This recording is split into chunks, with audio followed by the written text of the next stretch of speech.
체중 감량을 위한 최고의 식이 방법은 없습니다. 조금 더 정확하게 말하자면 모두에게 맞는 최적의 식이 방법은 없습니다. 오늘 영상에서는 그동안의 내용들과 제가 드릴 수 있는 약간의 팁을 영상 초반부에 다루고 후반부에는 오늘 영상의 핵심인 체중 감량을 위해서 무엇을 어떻게 먹어야 될지 다뤄보겠습니다. 먼저 체중 감량을 위해 식사를 계획할 때 가장 중요했던 부분들을 하나씩 짚고 넘어가 보겠습니다. 첫 번째로 유전적 요인은 무시하지 못하겠죠. 이와 관련돼서 유명한 말이 있습니다. 유전적 요인이 총을 장전하지만 환경이 방아쇠를 당긴다. 따라서 선천적으로 타고난 유전적 요인도 고려해야 되겠고, 후천적으로 우리가 조절할 수 있는 것들을 조절하여 관리하는 것이 중요하겠죠.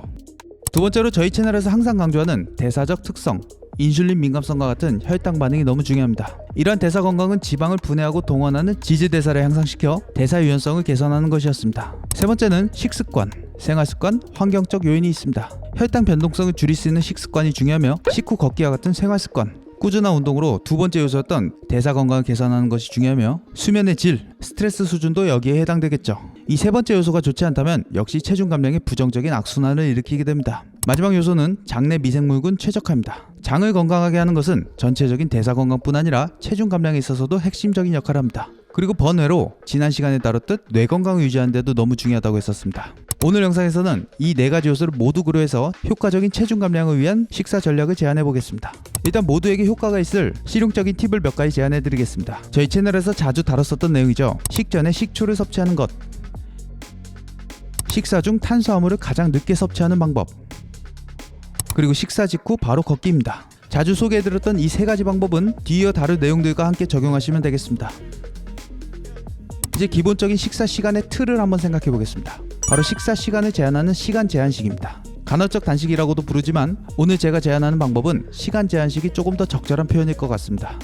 사실 이 두 용어가 모두 딱 정형화된 느낌이지만 제가 강조하는 것은 조금 더 단순합니다. 음식을 섭취했으면 다음 식사 때까지는 적절한 공복 시간을 유지하자입니다. 사실 이게 우리 인간들에게는 항상 너무 자연스러운 일이었습니다. 냉장고가 없던 시절이나 가공식품처럼 간편하게 먹을 수 있도록 포장된 음식들, 배달 음식이 없던 시절을 생각해보시면 우리가 언제부터 음식을 이렇게 손쉽게 섭취할 수 있었을까요?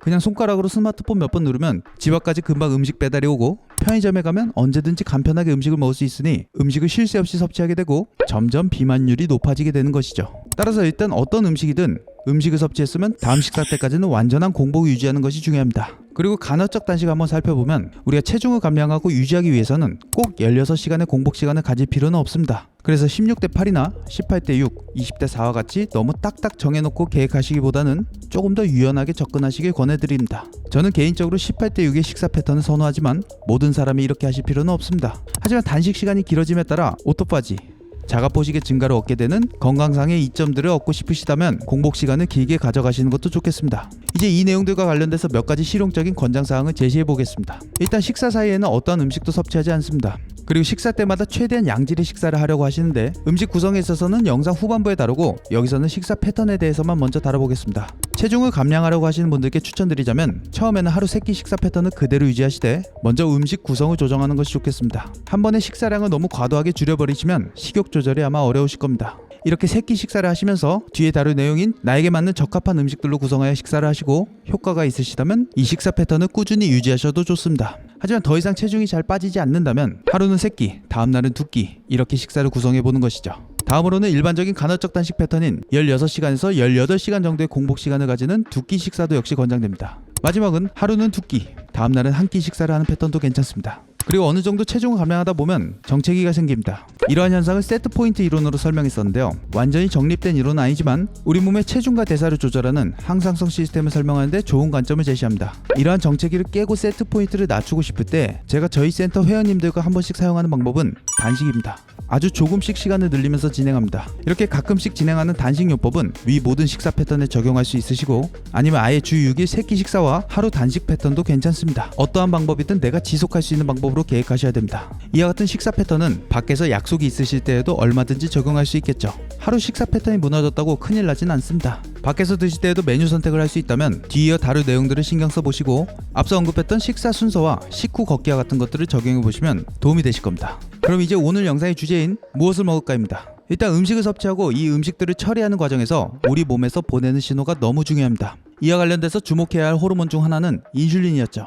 인슐린은 음식 섭취 후 높아진 혈당을 낮추기 위해 분비되는 호르몬으로 지방 저장을 촉진하고 지방 분해를 어렵게 만드는 놈이었죠. 따라서 식사에서 혈당 변동성을 줄이는 음식들로 구성하는 것이 좋겠습니다. 하지만 여기서부터 주목해야 될 점이 하나 있습니다. 오늘 영상에서 아마 가장 중요한 부분이 아닐까 싶은데요. 우리는 보통 혈당 지수를 기반으로 식단을 구성합니다. 하지만 혈당 지수는 표준화된 조건에서 측정되어 실제 개인별 일어나는 다양한 반응을 충분히 반영하지 못할 수 있다고 합니다. 누군가에게는 혈당을 올리지 않는 음식이 누군가에게는 혈당을 치솟게 할 수 있는 것이죠. 예를 들어 바나나가 어떤 사람에게는 나쁜 음식일 수 있고 다른 사람에게는 좋은 음식일 수 있습니다. 이와 관련된 이 연구를 같이 한번 보겠습니다. 이 연구에서는 800명의 참가자들을 대상으로 일주일 동안 지속적으로 혈당을 모니터링하고 무려 46,898회의 식사에 대한 혈당 반응을 측정했습니다. 결과는 동일한 식품에 대한 혈당 반응이 개인마다 극적으로 다르다는 것이 밝혀졌습니다. 예를 들어 한 참가자에게 혈당을 급격히 올리는 식품이 다른 참가자에게는 거의 영향을 미치지 않았습니다. 이는 단순히 식품의 혈당 지수만으로는 개인의 실제 혈당 반응을 예측하기 어렵다는 것을 의미합니다. 연구진은 이러한 개인차를 설명하기 위해 식후 혈당 반응에 영향을 미치는 여러 요인을 분석했는데 가장 주목할 만한 것은 장내 미생물군의 역할이었습니다. 참가자들의 장내 미생물 구성이 식후 혈당 반응과 강한 연관성을 보였으며 이는 식품 반응의 개인차를 설명하는 중요한 요소로 확인되었습니다. 장내 미생물군은 우리 몸 안에 사는 수조 개의 박테리아로 구성된 거대한 생태계로 이 미생물군의 유전자 수는 인간 유전자 수의 100배 이상이라고 합니다. 우리의 식단은 장내 미생물군에 영향을 미치며 이는 다시 음식에 대한 반응에도 영향을 줄 수 있는데 특히 개인마다 장내 미생물군의 구성이 상당히 다르기 때문에 음식에 대한 혈당 반응에도 영향을 미칠 수 있는 것입니다. 따라서 다양한 사람들이 동일한 음식을 섭취하더라도 혈당 반응이 상당히 다르게 나타날 수 있는 것입니다. 그럼 우리가 여기서 할 수 있는 것은 모든 사람에게 동일한 식사를 권장하는 것이 효과가 제한적일 수 있다는 것이죠. 이를 기반으로 생각해보면 개인별로 장내 미생물군의 구성이 다르다는 것을 인지하고 나에게 맞는 최적의 식사를 찾는 것이 중요하겠습니다. 이 연구에서 개발된 접근법을 참고하면 연속 혈당 측정기나 정기적인 혈당 측정을 통해 다양한 식품에 대한 자신의 혈당 반응을 파악하는 것이 큰 도움이 될 수 있습니다.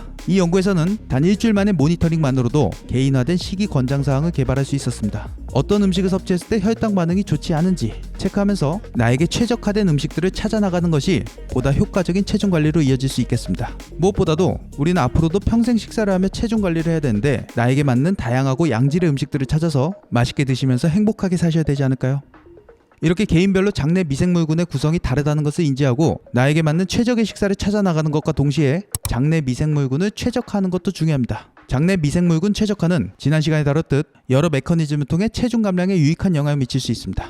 에너지 사용을 최적화하고 에너지 소비를 증가시킬 수 있습니다. 또 염증을 감소시키며 포만감과 인슐린 민감성을 개선하여 이 역시 체중 감량에 있어서 아주 중요한 역할을 하게 됩니다. 그럼 이제 다시 무엇을 먹을까로 돌아와 보겠습니다. 방금 살펴본 장내 미생물군 최적화를 위해서도 인슐린 대사 포만감 신호를 개선하기 위해서도 정제 탄수화물과 당질을 제한하는 것은 중요합니다. 그래서 보통 탄수화물 양을 줄이고 단백질과 지방량을 늘린 형태의 식이 방법인 저탄고지나 키토제닉 식단을 많이 하고 계시죠. 이러한 식이 방법 하실 때 고민되시는 점은 식사 구성에서 탄수화물 양을 줄이거나 제한하다 보니 상대적으로 단백질 섭취량이 증가되는 것입니다. 그런데 대부분 우리는 한 끼의 단백질을 25g 이하로 섭취해야 되며 그 이상은 근육 단백질 합성에 이점이 없다라고 알고 있습니다. 이전에 소개해드렸던 논문인데 한 번에 100g의 단백질 섭취로 12시간 동안 동화작용을 일으켰다는 논문이죠. 이 논문처럼 100g을 한 번에 섭취하라는 것이 아니라 한 끼의 단백질 섭취를 꼭 25g 이하로 제한할 필요는 없다고 응용하시면 좋을 것 같습니다. 또 식사 구성에서 단백질량과 지방 함량을 높이는 것도 혈당 반응을 최소화하는 데 도움이 되기 때문에 전체적인 탄수화물의 양을 줄이는 것도 권장될 수 있겠습니다. 식사에 단백질과 지방을 추가하면 위 배출이 지연되어 탄수화물의 흡수 속도가 감소하고 식후 혈당 상승이 완만해집니다. 또한 단백질은 인슐린 분비를 자극하면서도 혈당 상승을 억제하는 효과가 있습니다. 이 연구를 같이 한번 보시면 이 연구에서는 단백질과 포도당을 함께 섭취했을 때 포도당만 단독으로 섭취했을 때보다 혈당 상승이 감소했으며 이러한 효과는 두 가지 주요 메커니즘을 통해 일어난다는 것을 발견했습니다. 첫 번째로 단백질은 위 배출 속도를 지연시켜 탄수화물이 소장으로 들어가는 속도를 늦추고 두 번째로 GLP-1과 같은 인크레틴 호르몬의 분비를 증가시켜 인슐린 분비를 더 효율적으로 만든다는 것입니다. 여기서 중요한 점은 어떤 음식과 함께 섭취하는가도 혈당 변동성에 상당한 영향을 미친다는 것입니다. 또 영상 초반에 언급했듯이 이 연구에서는 식사 순서가 혈당 및 인슐린 수치에 유의미한 영향을 미친다는 것을 보여줬습니다. 야채나 단백질을 먼저 섭취하고 탄수화물을 나중에 섭취했을 때 혈당 상승이 감소했으며 이는 동일한 음식이라도 섭취 순서를 조정함으로써 혈당 관리에 큰 개선을 가져올 수 있음을 의미합니다. 이 연구에서는 식이섬유를 포함한 저녁 식사가 다음날 아침 식사 후 혈당 반응을 개선시켰다는 것을 발견했습니다. 이는 단순히 한 끼 식사에서의 음식 조합뿐만 아니라 이전 식사의 구성도 후속 식사의 혈당 반응에 영향을 미칠 수 있다는 것을 보여주었습니다. 이러한 연구 결과들은 단순히 무엇을 먹을까 뿐만 아니라 어떻게, 무엇을 함께 먹을까도 혈당 관리와 체중 조절의 중요한 요소임을 시사합니다. 또 여기서 우리가 고려해야 할 부분이 하나 더 있습니다. 어떤 분들은 고기가 안 맞을 수 있고 어떤 분들은 야채가 안 맞을 수 있다는 것입니다. 이는 앞서 살펴봤던 내용과 호메시스라는 개념을 기반으로 설명할 수 있는데요. 어떤 분들은 장내 미생물군 구성이 좋지 않아 육류 섭취 및 소화에 문제가 있을 수 있어서 이런 분들은 야채를 더 비중 있게 섭취할 수 있겠고, 하지만 어떤 분들은 특정 야채가 가지고 있는 렉틴, 옥살산염과 같은 항영양소들이 자가면역 질환과 같은 과민 반응을 일으킬 수 있습니다.